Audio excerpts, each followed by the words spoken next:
Now, let's talk about something we always talk about on this program, property. Africa's property market is experiencing quite a bit of oversupply, especially in oil-producing countries. That's according to a report by the London-based consultancy Knight Frank. Now, the report singles out Angola's capital, Luanda, as one example. It's a city with the highest office rents in Africa, and that's despite demand having virtually ground to a halt.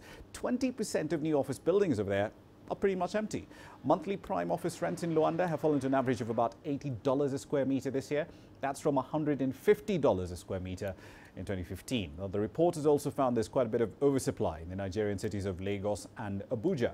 In Abuja, for example, rents have fallen by nearly 50% to $33 a square meter. They're down 21% to about $67 in Lagos. In South Africa, Johannesburg prices down 23%.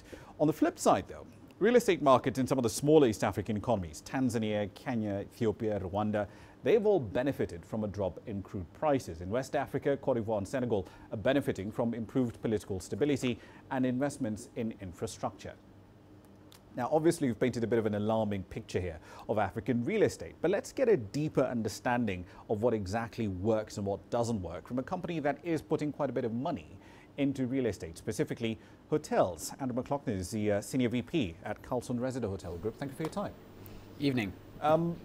Your group has a pretty ambitious expansion plan. I mean, reading these numbers is pretty impressive. 23,000 rooms by 2020, which is not far away.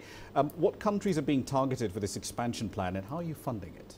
Well, let me first sort of start by saying, as a hotel company, we're not a real estate owner. So most hotel companies like ourselves, only 1% of our portfolio is where we actually own real estate. Our business is to operate hotels on behalf of hotel owners. So our hotel owners could vary from an ownership class from a government all the way through to a net wealth private individual.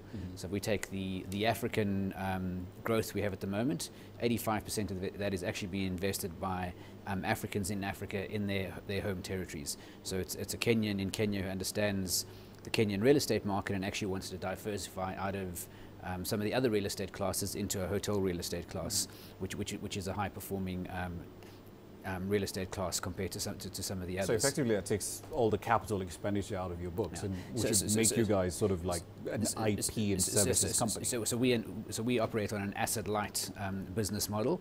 So our investment is into our brands and into our management and sales and marketing and infrastructure and IT sort of platforms to actually fill the hotels and make sure we can actually drive the profitability into the hotels. And we know different to any of the other big global players from a hotel real estate or hotel group operating point of view. If we take our African sort of strategy, sort of answering your question, we sort of developed sort of a very detailed Africa strategy with an accelerated sort of growth path where we've identified different markets with different strategies. So Nigeria and South Africa, because of the scale of those two countries, the size of the economies, the size of their populations, we really see them as key countries where by 2020 we expect to have up to 15 hotels in Nigeria and 20 in South Africa. And then we've got key countries, a country where we think we can have more than 5 hotels, and it means a country where we possibly operate outside of just the financial hub or the capital city. And we see Ethiopia, Kenya, Tanzania, Mozambique, Angola, Ghana and Algeria as being sort of key countries for us.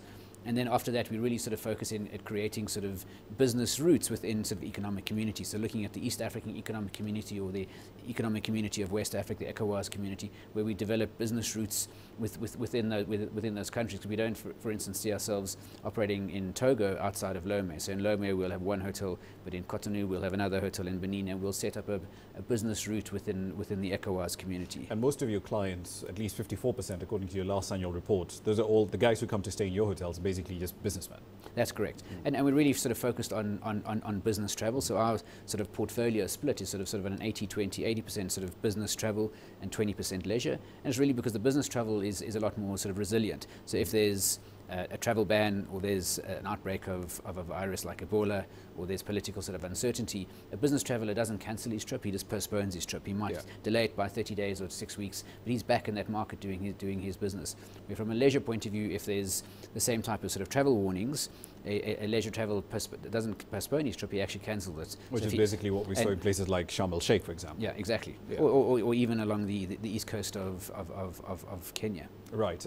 Speaking of Nigeria, though, I'm curious. I mean, we've seen the economy there shrink in 2015. It's not doing particularly well. And there's a bit of a contradiction there. The economy is not doing well, but in cities like Abuja, there's a clear demand there that's unfilled for hotels. Absolutely, but if you take Nigeria on a whole, there's only 8,000 rooms of any sort of decent standard in the whole of Nigeria. Nigeria's got 160, 180 million people. Yeah. There's more rooms in Santon than there are in the whole of Nigeria. So Nigeria has a huge undersupply of quality hotel rooms. You take Abuja as a market, the last real big hotel to open in Abuja was in 1984. There's been a couple of sort of smaller sort of 40, 50 room hotels, but there hasn't been any international big hotel in Abuja. We obviously recognize that. We have a Radisson Blu signed, and we're in final stages of sort of design development, so we can break ground and get that hotel open, and that's a big 250 room property. And we obviously want to bring other other sort of brands into the Abuja market, because it's still, even though the country has had a slowdown, the Abuja market is still performing relatively well from a hotel point of view, from an occupancy point of view, and from a rate point of view. It's still one of the highest rates in Africa from a capital city point of view. So there's definitely scope for growth in Abuja. Nigeria. Right, it's fascinating, but we'll have to leave it there for the time being. Thank you for giving us a positive outlook Good, on thank Nigeria. you. Appreciate it.